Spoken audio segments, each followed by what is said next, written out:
Hi, this is Roger, and I want to just talk to you about moving posters, tips on how to increase your English in class. So you have your classroom there, and as you can see, there's a lot of space here. What can we do with that space?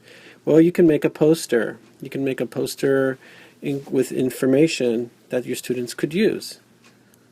Here's an example of a poster with some information.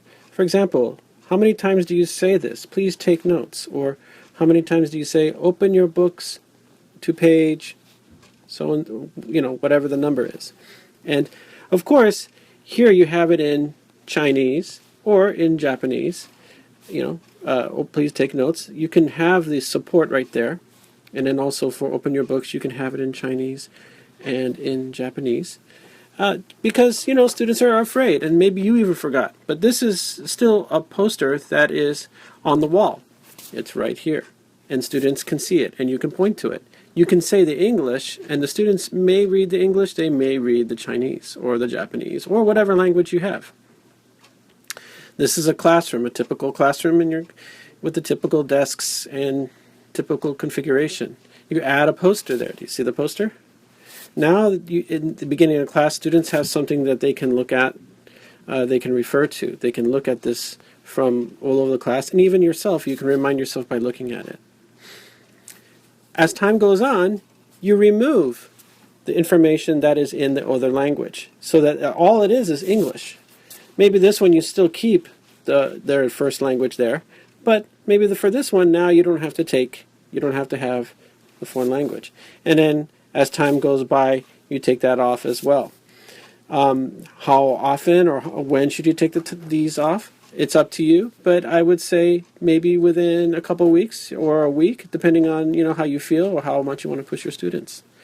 Then you put another poster up there later on. In the same situation, you add words in English, you add words in your first language, you write it up there, and as time goes by, you remove the things so that they can't see it. But they still can see the English, and the English is still there. Another poster you add later on, more information. Maybe it's important grammar information. Maybe it's some more teacher language. Maybe it's whatever that you've developed in your class, related to your curriculum. And as the months go by, you decide to make a plan. Okay, I'm going to do here, or I'm going to, introduce a new poster with new information. And as the months go by, you keep on adding information. It just gets more and more full, which means that your classroom is going to have another poster here, and then it's going to have, as time goes by, you're going to have a lot of posters, and students can refer. Even those slow students who may still need help here, you can still keep the old poster up there for them to review. And what's really nice is you can also review it as well as a teacher, because sometimes you forget how to say the right things as well. Well, who's going to put the posters on the wall? Who is going to be the person? Is it you, the teacher? No.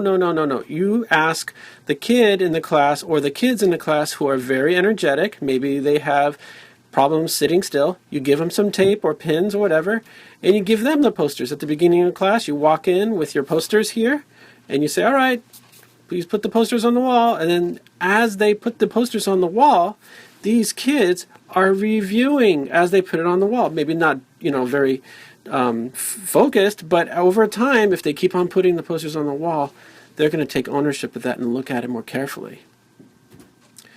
So what to put on the wall? There's some ideas you can. There's a link here. You can go to this link, and there's some heuristic language patterns. These are mainly teacher talk and things that are correct in English to help you with putting some nice useful information on the wall. But I just want to thank you very much for listening to this moving picture segment. Goodbye.